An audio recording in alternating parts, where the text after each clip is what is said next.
लेखक हैं धीरज कुमार सालुंके। रात के 12:30 बज रहे थे। कोल्हापुर में धाराशिव जाने वाली सीनियर कॉलेज के छात्रों की बस जंगल के रास्ते से गुजर रही थी। ट्रिप खत्म करके वे वापस धाराशिव आ रहे थे। दिन भर मौज मस्ती करने की वजह से सभी छात्र थक कर सो गए थे। दरवाजे की सीट के पास विकास सर और सुशील सर खर्राटे ले रहे थे।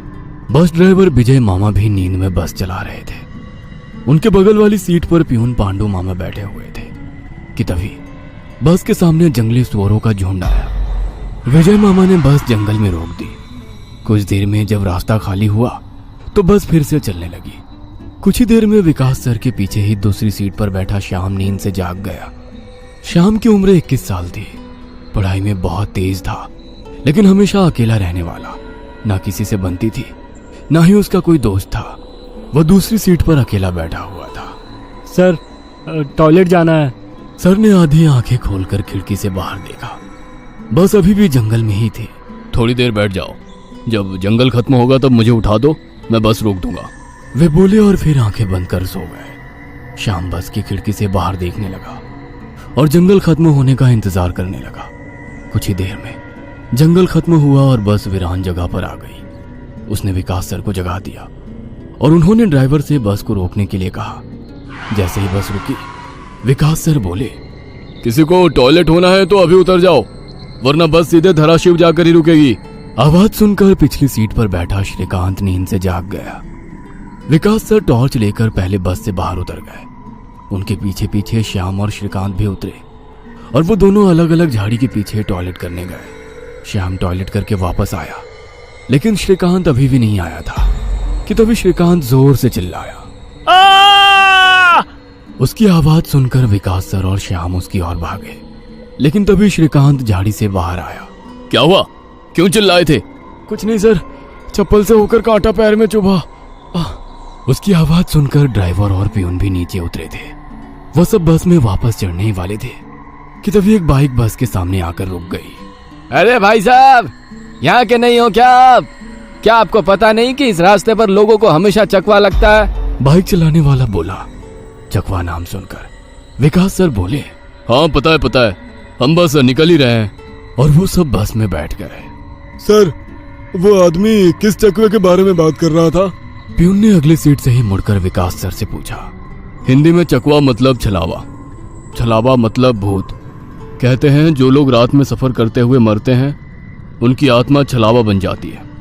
छलावा रात को सफर करते हुए यात्रियों को पकड़ लेता है और उन्हें अपने गंतव्य स्थल तक पहुंचने ही नहीं देता। वो बस उन्हें उसी जगह पर घुमाते रहता है। कितना भी भाग लो या फिर गाड़ी तेज भगाओ, आप उसी जगह पर आ पहुंच जाओगे जहां आपको छलावा ने पकड़ लिया था। या फिर वो लोग रास्ते से भटक जाएंगे और उस जगह पहुंच जाएंगे जहां पर छलावा उन्हें ले जाना चाहता है। विकास सर ने बताया।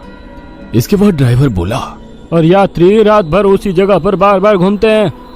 वो तब तक रास्ता भटकते हैं जब तक सूरज ना उगे। जैसे ही सूरज उगता है उनकी ताकत कम हो जाती है। मेरे कुछ ड्राइवर दोस्त हैं, उनको भी छलावे ने पकड़ लिया था। कहते हैं छलावा बस उन्हीं यात्रियों को पकड़ता है जो थके हुए होते हैं, क्योंकि उन पर हावी होना बहुत आसान होता है ना। फिर तो छलावा बहुत ही खतरनाक है। प्यून घबराते हुए बोला। अरे कुछ खतरनाक नहीं है, ये सब अंधविश्वास है। ड्राइवर जब थक जाता है तो रात में उसे रास्ता समझना मुश्किल हो जाता है, इसलिए उसे भ्रम हो जाते हैं और वो रास्ता भटकता है। इसे ही अनपढ़ लोगों ने भूत यानी चकवा या छलावा का नाम दिया है। विकास सर बोले। ये सभी बातें श्याम और श्रीकांत सुन रहे थे। नहीं सर, छलावे होते हैं और कुछ छलावे तो जानलेवा भी होते हैं। मेरे दादाजी को छलावे ने इतना परेशान किया था कि मरते मरते बचे थे। रात को जितने भी एक्सीडेंट होते हैं उनमें से कुछ ना कुछ एक्सीडेंट छलावे के कारण ही होते हैं। वो रात के बेरहम शिकार होते हैं।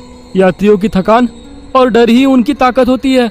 शिकारियों की तरह ही वे यात्रियों को डराते हैं, भगाते हैं और उनकी जान लेकर उनका शिकार करते हैं। हमें बस इतना पता चलता है कि कार एक्सीडेंट में उनकी मौत हो गई है, लेकिन मौत का कारण छलावा ही होता है सर। श्याम ने डरावनी आवाज में कहा। सर, इस का कुछ मत सुनो, इसकी बुआ राइटर है, उन्हीं से सुनी होंगी ये बातें। और राइटर लोगों का तो काम ही होता है बातें बनाना, उसी से तो उनका घर चलता है। पिछली सीट पर बैठे श्रीकांत ने कहा। श्रीकांत, चुप हो जाओ और सो जाओ, उन्होंने डांटते हुए कहा। और उसके बाद सभी लोगों ने आंखें बंद कर ली और सो गए। कुछ समय बीता श्याम अभी भी जाग रहा था और खिड़की से बाहर देख रहा था। बस किसी जंगल के बीचों बीच से गुजर रही थी कि तभी उसने देखा कि रास्ते के किनारे एक बंद पड़ी चाय की टपरी है। लेकिन ये चाय की टपरी तो मैंने पीछे भी पहले वाले जंगल में देखी थी। वह मन ही मन बोला और खिड़की के बाहर देखने लगा। तब उसे पता चला कि वो तो वही जंगल है जो वीरान जगह से पहले आया था। वह भागते हुए ड्राइवर के पास गया। विजय मामा नींद में बस चला रहे थे, बीच बीच में आंखें झपका रहे थे। विजय मामा, बस कौन से जंगल में है? होगी किसी जंगल में। रास्ते में जंगल कम है क्या? नहीं मामा, हम वापस उसी जंगल में पहुंच गए हैं जहां पर बस के सामने जंगली सुअर आ गए थे। नहीं बेटा, तुम्हें कुछ तो गलतफहमी हो रही है। वो जंगल तो कब का पीछे छूट गया है ना। उनकी बहस सुनकर विकास सर नींद से जाग गए। क्या हुआ श्याम? सर, हमें छलावा लग चुका है। उसने हमें पकड़ लिया है क्योंकि बस वापस उसी जंगल में आई है जहां से पहले गुजरी थी। लेकिन विकास सर भी ड्राइवर की तरह उस पर विश्वास नहीं कर रहे थे। सर, अगर आपको मेरी बात पर यकीन नहीं हो रहा है तो बाहर देखो। अभी कुछ देर रास्ते के किनारे एक ट्रक दिखाई देगा जो एक्सीडेंट में पलटी हो चुका है। और कुछ ही देर में रास्ते के किनारे सभी को पलटी हुई ट्रक दिखाई दी। ये देखकर सभी हैरान हो गए थे। ड्राइवर ने भी मान लिया कि श्याम सच बोल रहा है कि तभी जंगल खत्म हो गया और बस वही सुनसान वीरान जगह पर पहुंच गई जहां पर वो कुछ देर पहले टॉयलेट करने के लिए रोक दी गई थी। ये देखकर सभी की आंखें फटी की फटी रह गई थी। विकास सर की तो बत्ती ही गोल हो गई थी। श्रीकांत पिछले सीट से आगे आ चुका था।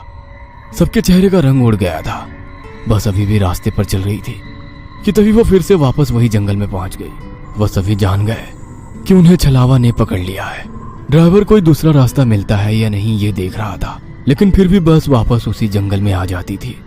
ऐसा लग रहा था कि मानो पूरी दुनिया में बस वही एक रास्ता है जो घूम फिर कर उसी जंगल में ले आता है। सर, अभी इस छलावे से कैसे निकले?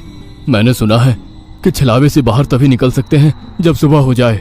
इसका मतलब हमें रात भर इसी सड़क से गुजरना होगा, जंगल से वीराने में और वीराने से जंगल में। क्यों ना हम सुबह होने का इंतजार करते हुए उसी वीरान जगह पर रुक जाए। ड्राइवर बस चलाते हुए बोला। लेकिन शायद मैंने सुना है कि छलावे में रुकना ठीक बात नहीं है। नहीं सर, मेरी बुआ ने बताया था कि अगर सेफ जगह मिल जाए तो रुकने में कोई परेशानी नहीं है। बस इतना ही पता है तुम्हें? और कोई तरीका नहीं है क्या?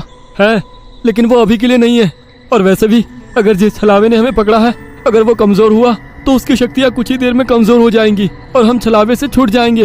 फिर वो छलावा हमें नहीं पकड़ सकता।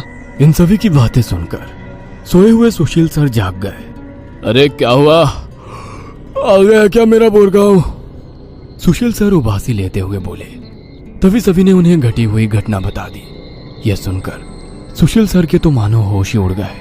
लेकिन तभी ड्राइवर जोर से चिल्लाया, सर, आगे एक गांव आया है। यह सुनकर सभी लोग ड्राइवर की तरफ भागे। तब उन्हें रास्ते के किनारे एक बोर्ड दिखाई दिया जिस पर लिखा था, बोरगांव में आपका स्वागत है। यह देख सुशील सर जोर से चिल्लाए, ये तो मेरा गांव है, लेकिन हम यहाँ इतने जल्दी कैसे पहुँचे? हमें तो कोल्हापुर से निकले मुश्किल से 2 घंटे हो गए हैं और मेरा गांव कोल्हापुर से 6-7 घंटे की दूरी पर है।